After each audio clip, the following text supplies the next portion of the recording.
Mga idol, magandang tanghali na sa atin lahat. Yan mga idol, gaya ng nabanggit ni Boy Traffic, yung pinapaliwanag ko po sa inyo, dalawang klase ang pagtatanim ng palay. Yung isa po, yung tinatawag na sabog tanim, o yung isa naman, yung literal na ipinupunla po ang isang palay at saka itinatanim po ng isang tao. Yan. Shoutout po sa ating idol kaibigan na nagtutundos ng punla ng palay. Yan. Saan man sulok ng Pilipinas mga idol, asahan nyo po. Ito po si Buhay Tracking. Actual na pinapakita sa inyo kung paano pong itundos o itanim ang isang palay. Kaya mga idol, muli nating pasalamatan ang lahat po ng magsasaka sa buong Pilipinas, pati sa buong bansang mga naroroon sila ngayon. Yan mga idol, ganyan po ang pagtatanim ng literal ng palay. Yan, maraming salamat po sa lahat ng mga nagtatanim ng palay, especially sa magsasaka. Kung wala po silang binungkal na lupa, walang itinanim na palay, wala po tayong aanihing bigas mga idol.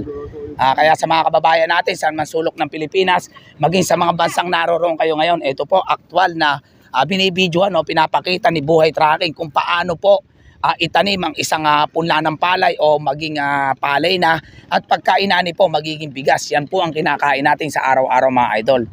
Kung mapapansin nyo po, ang Nueva Ecija po, o tinatawag natin na Rice Gallery mga idol. Sa buong Pilipinas po, kabilang po ang isa sa Nueva Ecija, Lalawigan o Region 3 na nagsusupply po kami ng bigas o palay sa buong Pilipinas mga idol. Yan, kagaya nito, personal o actual nating nakikita mga idol. Shout out sa kanya at maraming salamat sa kanyang kasipagan. Siya ay dapat nating hangaan at purihin lahat po ng mga nagtatanim ng palay.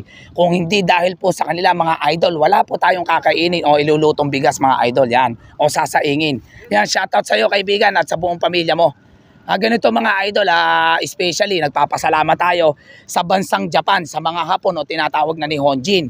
Maraming salamat po sa bansang Japan. Sila ay nanlunsad ng makabagong teknolohiya, kagaya na lang po ng tinatawag nating harvester o tinatawag natin ng rotovator na mabilis bungkalin ng lupa sa bukid upang mapabilis ang mga magsasaka.